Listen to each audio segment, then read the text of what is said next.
समय की बात है। एक छोटा शांत गांव था जिसका नाम शांतिपुर था। इस गांव में रतन नाम का एक बेहद गरीब किसान रहता था। इसका जीवन कड़ी मेहनत से चलता था। वो अपनी छोटी सी जमीन पर साल भर फसल उगाने की कोशिश करता था, लेकिन नियति के मजाक में उसकी किस्मत जैसे रूठी हुई थी। खेती पर निर्भर रतन के परिवार पर घोर अंधेरा छा गया। कर्ज चुकाना तो दूर की बात थी, 2 वक्त का खाना जुटाना भी मुश्किल हो गया। उदास और भारी मन से रतन एक शाम घर लौटा। घर में घुसकर उसने देखा कि उसकी पत्नी रमा अपनी टूटी हुई मिट्टी की देहरी पर बैठी काम कर रही है। रतन ने लंबी सांस ली और खड़ा हो गया और रमा को अपनी सारी आर्थिक परेशानियों के बारे में बताया। फसल नष्ट होने की खबर सुनकर रमा खुद को संभाल नहीं पाई। वह फूट फूट कर रोने लगी। रतन का टूटा हुआ दिल देखकर उसकी आंखों में भी आंसू आ गए।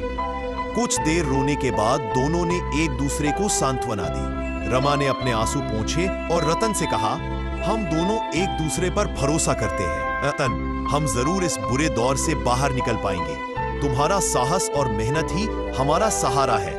रमा की बातों से रतन के मन में नया आत्मविश्वास जागा। अगली सुबह रतन नए काम की तलाश में निकल पड़ा। इस बार उसने सीधे गांव के जमींदार साहब के पास जाने का फैसला किया। जमींदार गांव के सबसे धनी और दयालु व्यक्ति थे।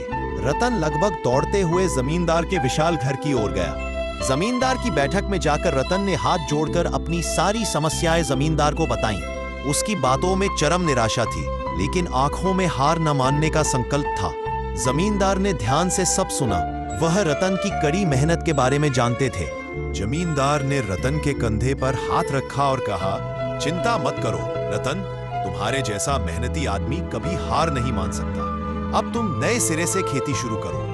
इसके बाद उन्होंने रतन को सबसे उपजाऊ खाद और बीज से मदद की।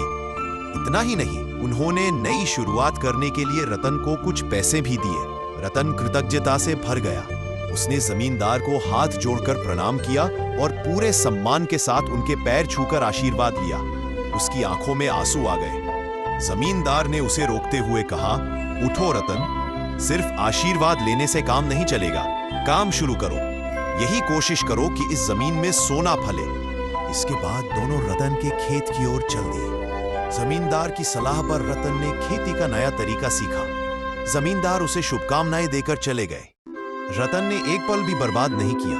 पहले उसने खेत में उगे सारे खरपतवार काटकर साफ किए। तूफान में टूटी हुई बड़ी डाल को भी उठाकर बाहर फेंक दिया। उसके मन में तब सिर्फ एक ही लक्ष्य था, फिर से सोना उगाना है। शाम ढलने से पहले रतन बाजार की ओर गया और जरूरी सामान खरीदकर घर की तरफ चल दिया।